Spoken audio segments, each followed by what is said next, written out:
Hello traders, Greg here with a market update. Okay, so look, there is some very interesting things and some important things happening in the market at the moment.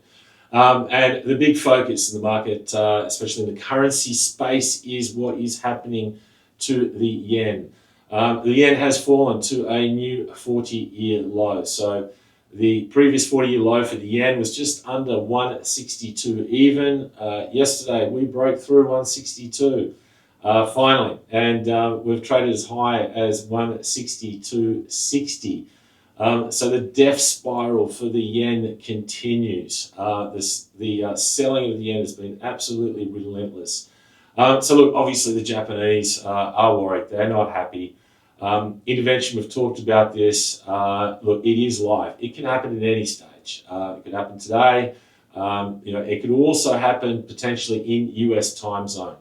But look, I'd suggest, I'd be surprised if intervention happened before we get Thursday's US employment non-farm payrolls data. Yes, normally it is released the first Friday of every month, but we're going to get those non-farm payrolls numbers this week on Thursday because Friday is a public holiday in the US for July the 4th celebrations. So look, with that number, what market is expecting is for the headline number to come out around about plus 110,000, and the unemployment rates remain steady at 4.3%. Look, they are good numbers. They are solid numbers. We did get some JOLTS numbers overnight, and JOLTS went up to two-year highs, so that is job openings. So that is showing how solid the US job market is. Traders are starting to price in that number on Thursday for US non-farm payrolls is going to be a good and potentially above expectations number. So generally, when we get a hot number for payrolls, we get US bond yields higher.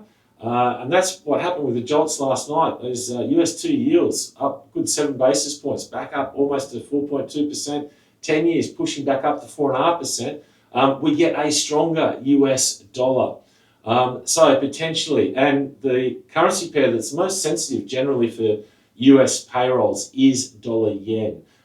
So if we do get strong payrolls, generally dollar yen will go up. So if the Japanese intervene before the data, it would just give traders better levels to get back in, almost giving them free money to buy dollar yen for payrolls. So I think, look, they're probably going to let or see how these payrolls numbers come out.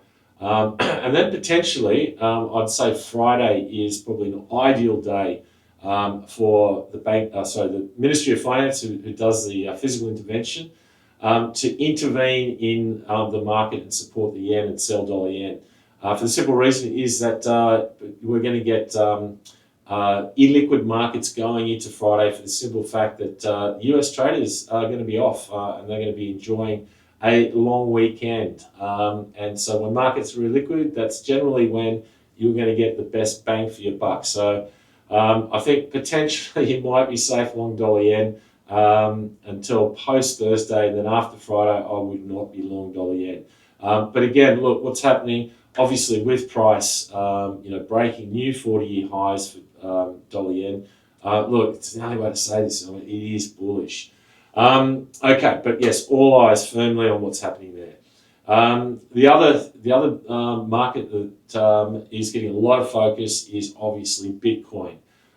We have talked about it quite often being the weak link in markets. It continues to struggle. Last night we tested down towards 58,000. Didn't break 58,000, but it certainly got there. And at the moment we've got a bit of a dead cat bounce for Bitcoin, so it's trading just marginally over. Look, there's market knows that there is big liquidation levels sub 58,000. So breaking that obviously can open the floodgates. But the biggest story behind Bitcoin is what is happening to Strategy. That is Michael Saylor's company. This is a company that owns the most Bitcoin in the world. They own close to 900,000 Bitcoin. A lot of that Bitcoin has been financed with debt. So Strategy has got a lot of financial obligations to pay that debt. And at the moment, they're running out of cash to do that. So Strategy has recently come out and said that they would have to probably sell some Bitcoin to raise cash, and they're looking up towards $1.5 billion. So look, if Strategy's selling Bitcoin, something that Michael Saylor said that they would never do, it's a big deal. And certainly, if the biggest buyer of Bitcoin starts selling, the market sees it, and certainly they're front running it, and certainly they're trying to push Saylor's hand. We can go a lot lower. So look, very nervous crypto market. And certainly what happens to Saylor is certainly going to dictate exactly how low we can go.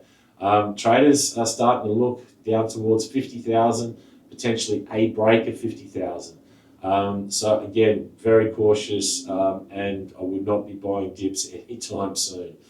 In other markets, US equity markets, they've been the strong link in markets. We've talked about this quite a lot.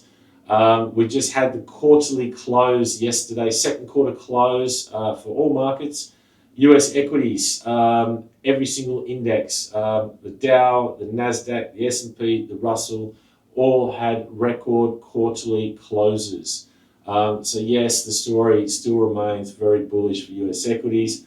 Look, every single dip gets bought. There's not much more to say about that at the moment. Look, US equities really aren't scared of anything. The AI narrative is still very much leading what is happening there.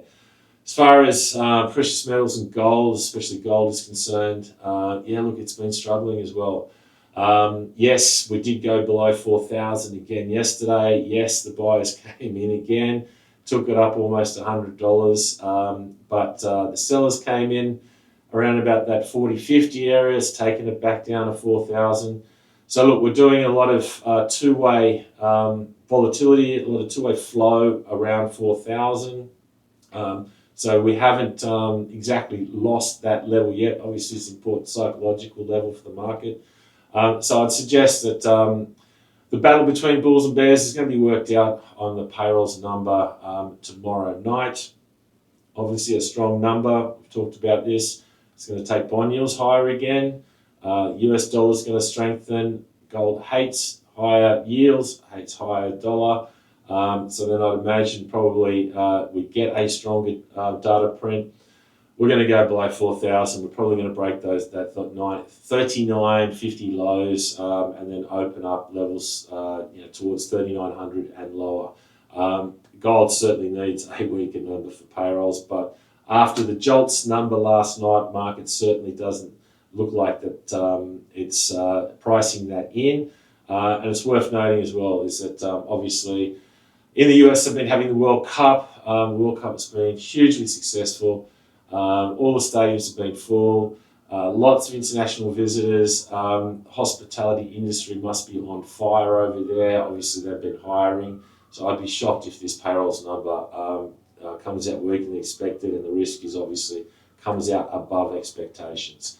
So yes, lot going on. Focus is on the yen. Focus is on Bitcoin. Good luck with your trades. Check back in with you shortly.